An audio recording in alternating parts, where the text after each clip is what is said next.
I'm Mike Cruz, manager of Greenpoint Fish Wholesale, and I'm here to show you how to prep every shellfish. When I prepare shellfish, I like to have 3 knives with me. A large, heavy-backed chef's knife, a smaller, curved, stiff knife for trimming, as well as a thin, flexible knife that is great for getting around shells and other intricate places. It actually has a really nice feature where it extends.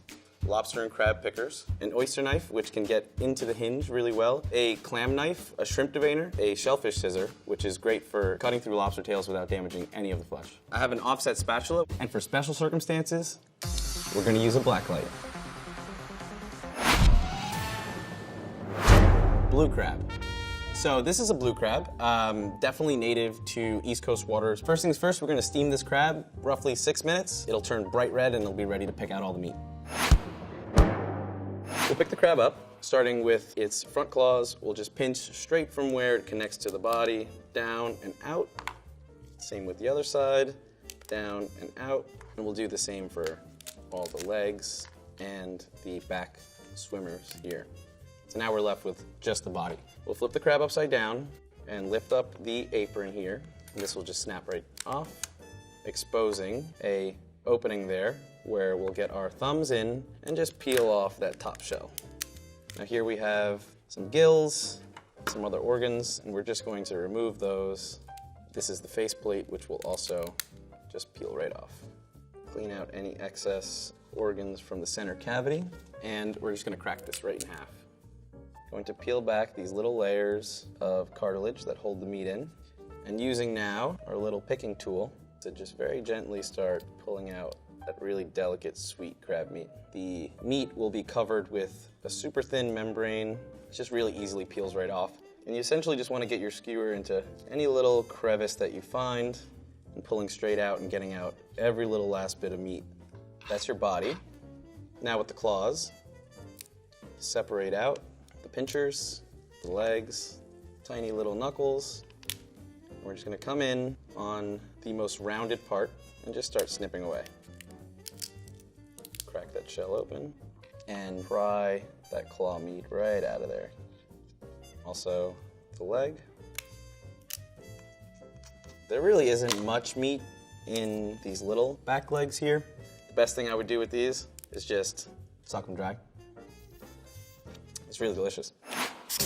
That's pretty much how you break down a blue crab. Soft shell crab. This is a blue crab that has molted. So basically they're changing shells, and during this phase, their shells are soft. You can actually eat the whole crab this way, shell and all. Currently, they are out of season. So right now we have a frozen soft shell crab.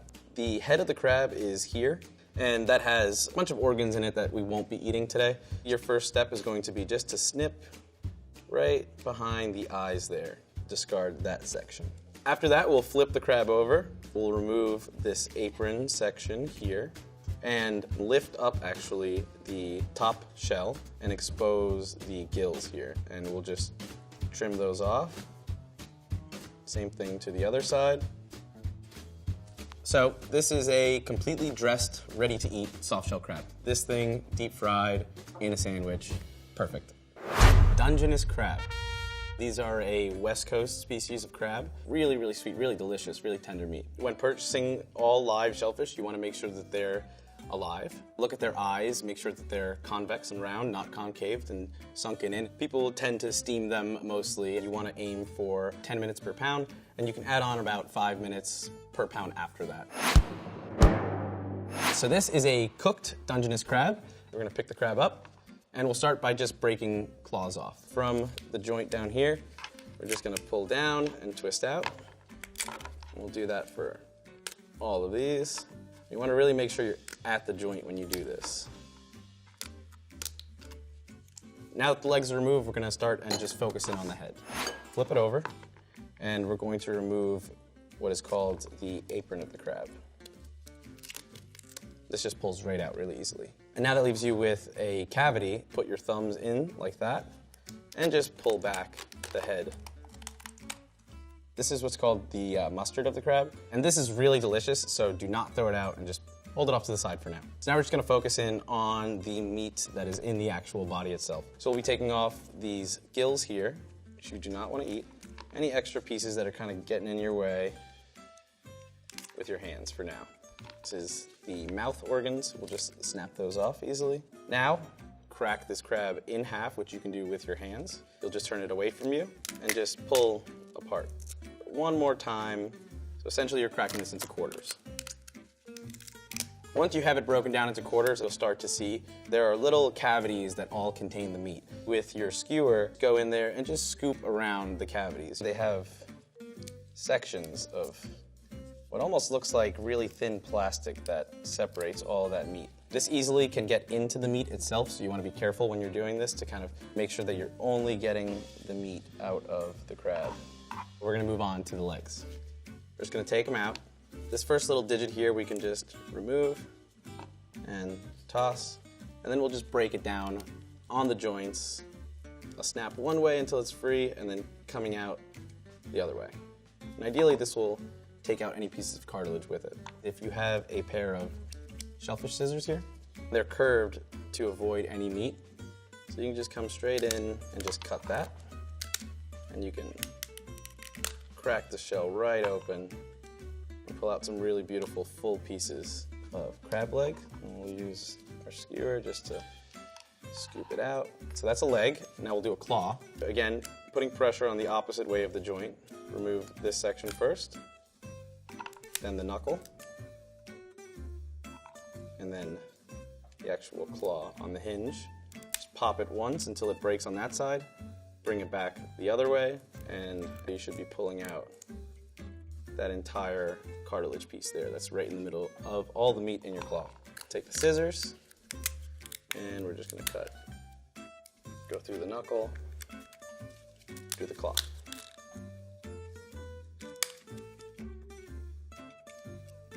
Keep going on these. Really beautiful, full piece of leg. And that's how you pick crab legs. A great way to find any extra pieces of shell that may be stuck in your crab meat is a black light.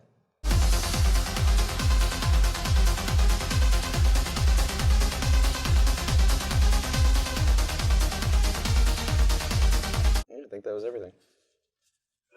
Maine lobster. You always want to have a live product. With lobsters specifically, and most shellfish generally, you never want to be eating a lobster that's been dead for more than 24 hours. The meat within their bodies decays very quickly, so essentially having a live lobster in front of you tells you, I know this is safe, I know this is fresh, I know this is going to be delicious. Before you cook it, you're going to want to kill it in the most humane way possible. Put your knife in at the base of the head where the body meets, press straight down, and just crack down. There may be some residual movement, but that's just the nervous system firing. You can continue your cut if you wanted, straight down the middle if you were looking to grill the tails, but either way, your lobster is now ready to be prepped. Take off these bands, which are just there to protect you from getting pinched. Pick the lobster up by the body, hold it pretty firmly, and you're gonna wanna get the tail pretty much where the joint meets the body. Twist one way, twist another way just to loosen it up, and then go a full rotation with it while pulling out. So there you'll have your lobster tail. You'll come around to the front side of the lobster and grabbing the claw from where it connects to the body, pinch right there and just twist and pull out. Same thing to the other side. And then these small legs separate out one by one. So here you have your tail, your pincher, your crusher, and your legs. We'll take the claws, and again, where that joint meets here, you're just going to want to use your thumbs to just kind of crack and open. Like there, and then you have a knuckle, which will just twist right off. Same thing to the pincher claw.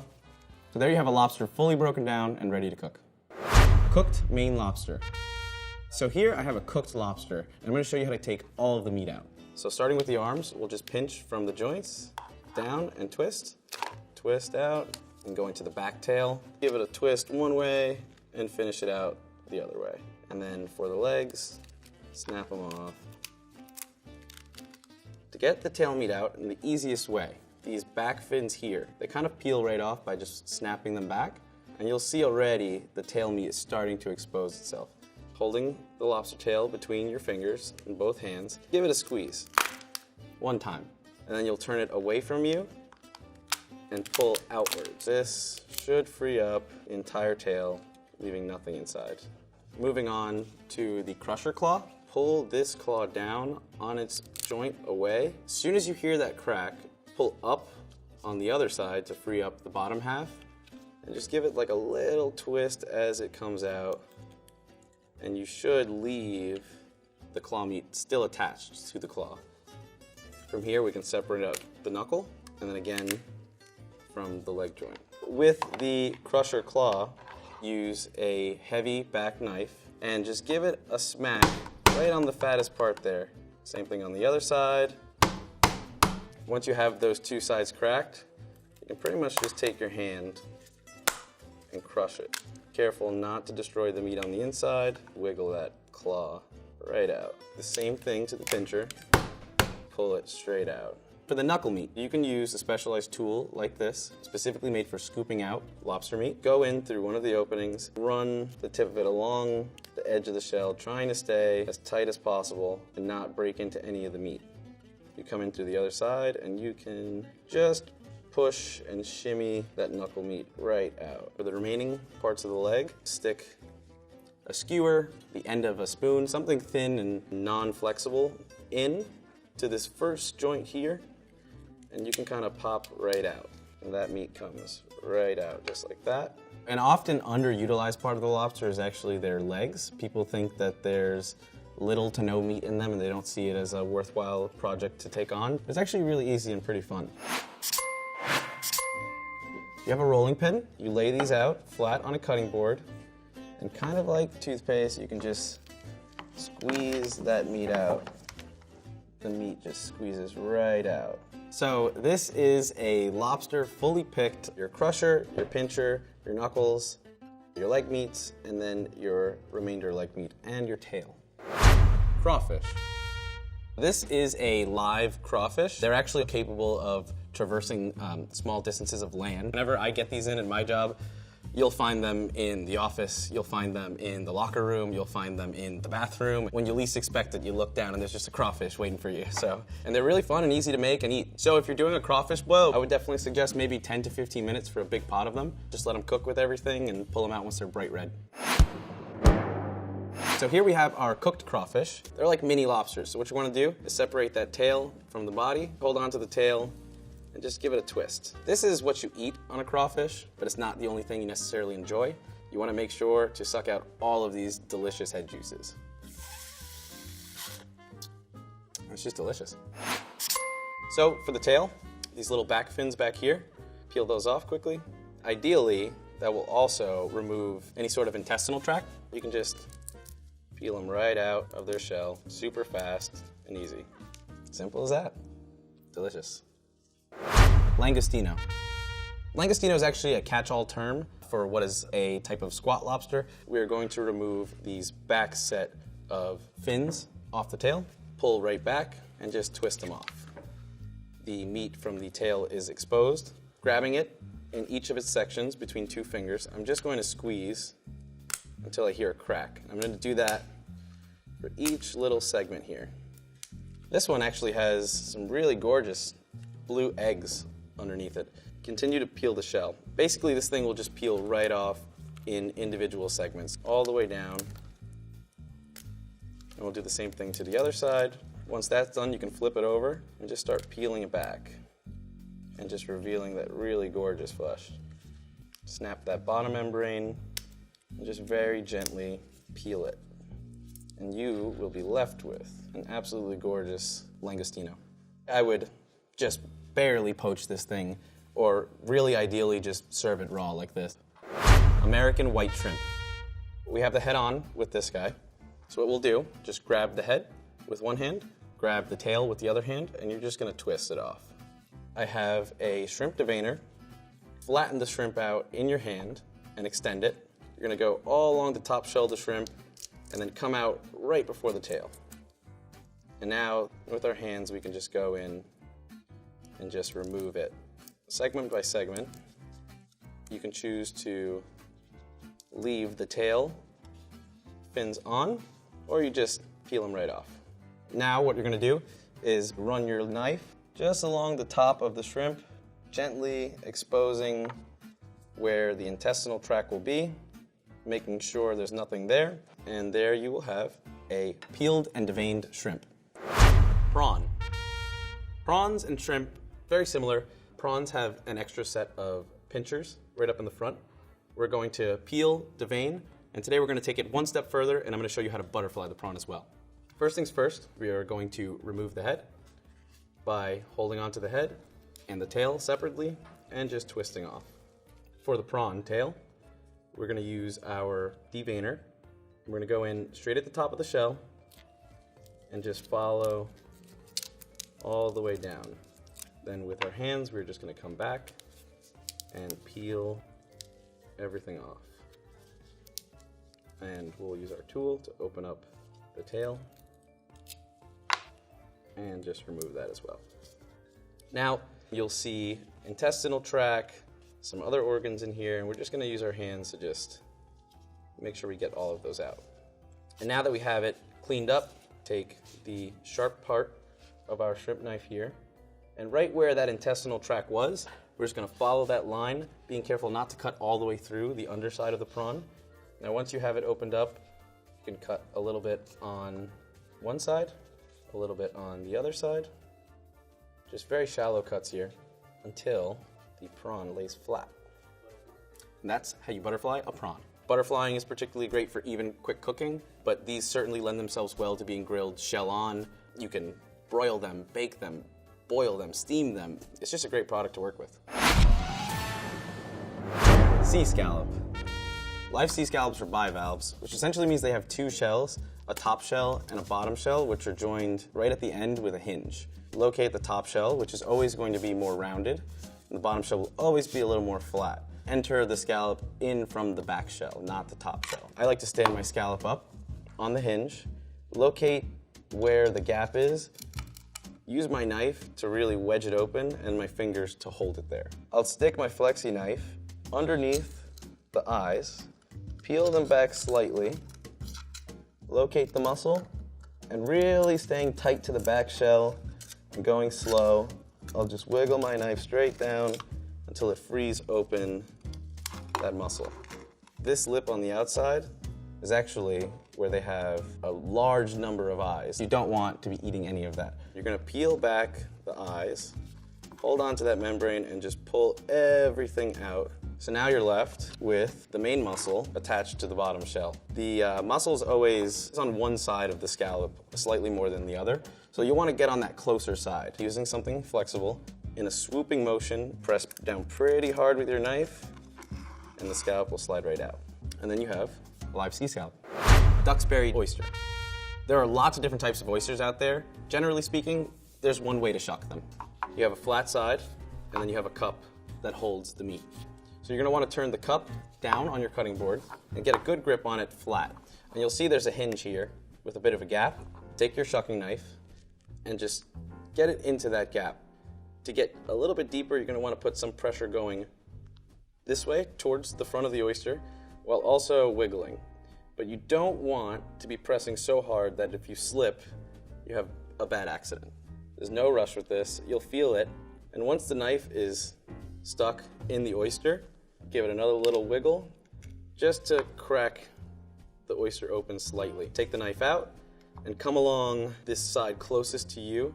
With just the tip of your knife, you're going to be wiggling and staying very tight to that top shell until you cut the first muscle holding here.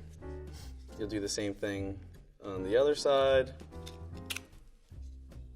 You should have a fairly clean oyster. There's one more muscle down here that's also holding the meat onto the bottom half of the shell. So you'll come in, careful not to spill too many juices, and you'll just sort of free up that one side. And there you go, a shucked oyster ready to go. East Coast oysters are definitely a favorite amongst a lot of people, especially here on the East Coast. They have a higher salinity to them. They're more briny, so that's going to equal more salt in the flavor of your oyster. Bay water sweets. These come from the West Coast out of Washington State. Same as always, the shells on these can be a little brittle, so you will want to take extra caution, and their hinges sometimes are covered by extra pieces of shell that kind of come up. Wiggle, wiggle, wiggle until you start to feel yourself about to get in, and you just pop. You're all freed up. There you have a shucked West Coast oyster. I could definitely crush a dozen of these easily. European flat, also sometimes known as Bouillon oysters. First step for these is to remove the band. So you find the hinge right where the two shells connect, but just don't stop wiggling, don't stop pressing, and you'll feel it start to go slightly in more until you get that pop. Get that hinge free. I'm trying my best to keep the oyster as flat in my palm as possible, just to not leak out all of those juices. Free up that bottom muscle. And there you have a European flat shucked oyster. I don't like these oysters, but I'm gonna taste it. Yeah. All right. It's like licking a battery. Prince Edward Island mussel. These mussels come from Prince Edward Island off the east coast of Canada. One important thing, if it's alive, it should be tightly shut. Or if it's open a little bit, pretty much as soon as you touch it or tap it or give it a squeeze or something like that, it should shut up by itself. Within the mussel, there's probably going to be a little bit of sand and grit, so definitely take at least a minimum of an hour to purge your mussels and give them time to release that sand. Your next step is essentially going to be removing the beard of the mussel, which is what the mussel uses to attach onto rocks, or if they're farmed, onto the ropes that they're hanging from. You'll find it on the flat end of the mussel.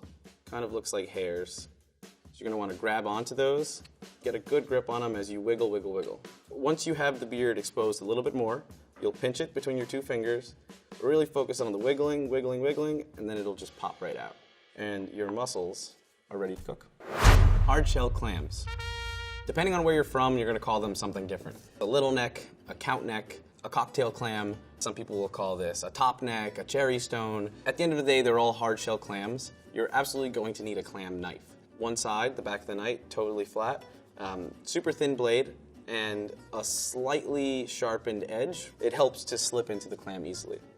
I like to check out the lip of the clam, find the slight gap within it, set my knife in that hinge, squeeze, and sort of wiggle a little bit until you find that opening. It's gonna wanna be pretty tightly closed. So you're just gonna pop it open slightly. Once you have that gap ready, you'll come in along the sides, just scraping the very top of the clam. Cut one of the mussels that's holding it on that side, and you'll do the same exact thing on the other side. Stay really tight to that top shell until you feel that pop. Once you do, you're gonna scrape that top shell until it just pops right open. Separate from one bottom hinge here, one bottom hinge on this side, free up that meat, and you have a shucked clam. I think they can stand up to oysters. Soft shell clam. Also known as a steamer clam, we're just gonna wanna do a very quick blanch, basically just a flash in the water, right out, and into an ice bath. You essentially just want the clam to separate from the shell and make it really easy to work with. So after blanching, you'll see that the clam has opened up. These clams burrow deep into the ground. This portion here, the siphon or the neck, is what actually comes out of the sand to retrieve water and food. So we'll start with that facing upwards. Facing the clam towards you with your clam knife, you're just gonna rub along the sides and just make sure that the clam is completely separated from the shell itself, and they just fall right out after a quick blanch. You can see an extra membrane here. Peel that right off of the siphon portion.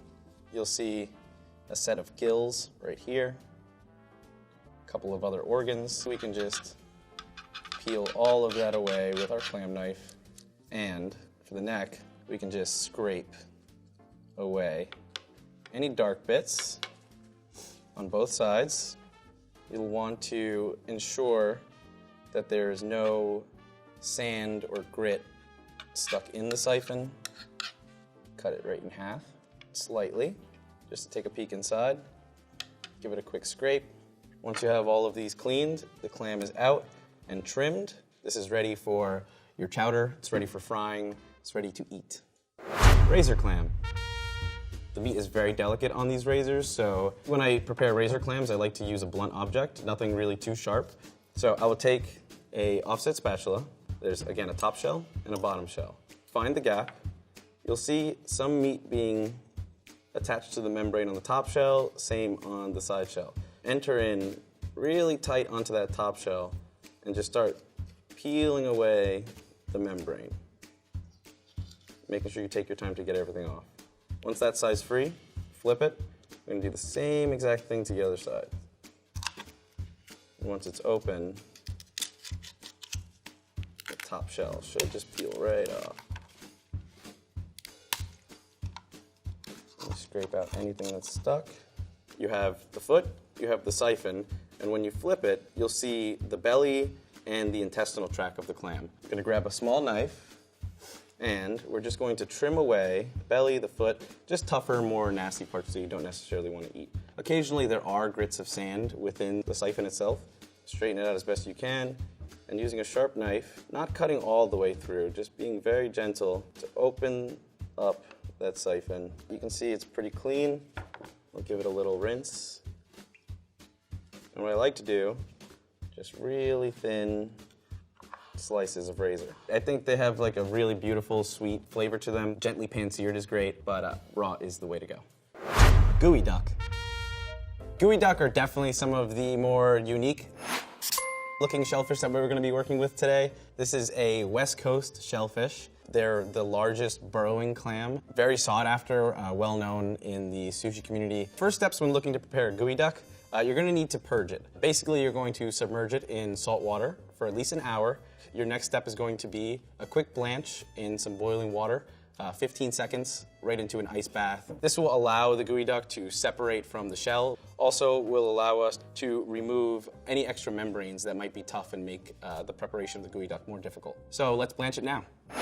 Our gooey duck is now blanched, and we're gonna point the opening of the shell out to you. Come in here and put your knife right up against that shell and really just follow that line. You wanna be very careful to not puncture the actual meat of the gooey duck. Once that side is free, you're gonna do the same exact thing up on the other side until everything is freed. We'll free this little part here. This is your gooey duck. Out of the shell, there are a few parts here that we're not going to want to eat. This siphon has a membrane over it, so it gets connected down from all the way at the bottom. You'll just release some of the extra and just start to peel it off. In this rounded area, you're gonna have the stomach and the belly. So we're gonna remove that. And you can see it kind of hangs off. We're just gonna come in and go straight down like that. And we'll do the same thing to the other side. So this will go. This will get split pretty much into these sections here. We're gonna wanna open this siphon up just to ensure that there's no sand or grit or anything like that in there. Making sure to make shallow cuts, just enough to get it open. I don't wanna cut it directly in half. It's in there, we can see a little bit of sand and just pour it off. And we have some extra organs in here that we're gonna wanna clean up. So just gently with the tip of your knife, you're gonna run it just along the edges. It is hollow right behind it, so your knife will slip through if you're not careful. Same thing to the other side. And we'll just peel this right out. And we'll trim the edges there.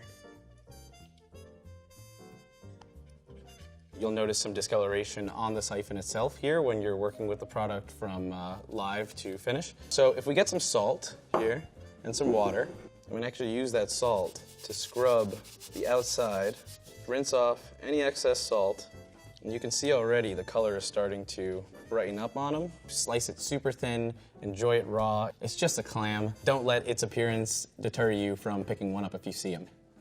Cockle. Cockles have been described as more complex than hard-shell clams. They just have an extra level of savory, an extra level of umami, an extra level of ocean goodness. Similar to an oyster, we will go in where the hinge meets, and we're just gonna wiggle. Just wiggle until you feel that pop, which just happened. You're gonna run the knife really tightly along the top shell there. Do it to both sides, and you're gonna free up any little bit of meat. On the bottom there, you'll do the same thing, cutting the muscle that connects the cockle. There you have a shucked cockle. Abalone. Abalone is a type of sea snail, super well known and sought after for their really white, firm meat, which can be quite expensive, and also for their really gorgeous mother-of-pearl shells. Really beautiful creature. So, to prepare an abalone, what I like to do is I'll take a offset spatula, blunted object, and you just go in around the sides of the shell and start freeing up the meat. Getting under that membrane as best as you can until it is freed up from the shell. So when you pop the abalone out of the shell, you'll see just a stunning array of colors on the inside of their shell, and you'll see a hot mess of a shellfish in front of you. I'm going to show you how to clean that up now. The white meat here is what you're going to want to get at. There are some organs around it. Those all just come right off, and just by hand start peeling off extra stuff here. I mean, this meat is just really, really firm, really beautiful. We'll give it a quick little rinse just to get off some of this extra stuff. So using a small paring knife, I'm essentially just going to start trimming any little extra black parts. Should come off if you just scrape it. That's a shucked, cleaned, and trimmed abalone. Conch. This is a type of sea snail. They live 20 to 30 years actually, so they get fairly big as they get older. They actually grow with their shell. So first you want to identify your crown of spikes. They'll have one larger one here, something a little smaller, and then a tiny one around the spiral. What you're going to need to do is make a hole in the shell between the second and third. Well, you want to just sort of tap slightly, just breaking away little pieces at a time. From here, I'm going to use my offset spatula, something without an edge, and I'm just going to go along the top of the shell and just sort of run the spatula along that shell, just to free up the snail from inside. So just take your time, don't force it, just going on all different angles. There we go. You'll get a grip of that foot and just start to pull it out. Down here, this is a hard shell. We're just going to trim that away. You just want to trim away any sort of dark stuff on there. You are left with a really nice, firm piece of shellfish that lends itself really well to being sliced very, very thin. I mean, this is great for sashimi, but I mean, I suggest almost all shellfish be tried raw at least once. And that's how you prep a conch. West Coast sea urchin. So they're covered in spines. This is essentially their defense mechanism. It's how they move around. It's how they capture food that they're gonna get. They have a set of extremely delicious roe sacks within them that most people will know as uni. You wanna be very careful not to get pricked by the spines. Handle them gently. Flip them over. That is the urchin's mouth. I like to use a little paring knife for this, and we're just gonna go right around where the mouth is and just free that up for us so we can get our scissor in. There will be a fair amount of liquid. And again, I'm not going super deep. You just wanna be enough so that it's free. We'll take a bowl, and we're just going to dump out any liquid that's in there. And we'll pull the beak out. We're just gonna dump all that out. If you look closely, there are some divisions within the way that the urchin is set up. You want to take a pair of shears and get in kind of in between one of those sections and just make a cut. We can do another one on the other side, and we're just looking to pretty much meet these two cuts and just start trimming.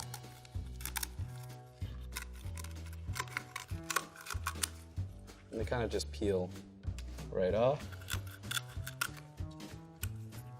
You can see already the really beautiful bright orange roe that's starting to expose itself. And just all of this is in the way, so we're just gonna get rid of that. Pretty much you can just shake it out. You can use your finger. I like to use a little offset spatula and just free anything up that's getting stuck. Being super mindful of those really delicate roe sacks that you don't want to disturb. You can really start seeing them now. Take a slotted spoon where the roe sack was attached to that top layer. You'll come in the tip of your spoon and pretty much just start scooping them out. And they pretty much just hug the side of the urchin. So you just want to follow the same shape that the urchin has naturally. I'm going to take the roe sacks, my spatula and my spoon, and just gently drop them into the water. get in there with your hand, shake them a little bit, very gently, just to knock off any of that extra organs that are on there. You are ready to enjoy one of the most delicious things in the sea urchin roe. You can just put it on your hand like so, and just super delicious. East Coast sea urchin. Looks really different than the West Coast variety, but the procedure's still exactly the same. Turn it around onto its back, only using the very, very tip of my knife. And we're just gonna dump out all of the excess liquid and seawater, and we'll pull the beak out. We're gonna go in straight across. We'll do the same thing to the opposite side, and then we're gonna start working our way around removing the bottom section. Not going too deep, not rushing. We're gonna dump out, again, any excess liquid that's in here. Oh, one guy already fell out. They wanna come out of the urchin. You remove any of those extra organs that are stuck on there. Submerge this into water, and we'll start retrieving these roe sacks. And there, really gorgeous East Coast sea urchin roe. Nothing's better than urchin, honestly. This is great. So hopefully today I've taken some of the fear out of bringing home live shellfish. It takes a little bit of practice. Don't be afraid to make any mistakes. Aside from acquiring new skills for your culinary tool belt, just really take your time and appreciate what you have in front of you, and appreciate everything that the ocean has to offer.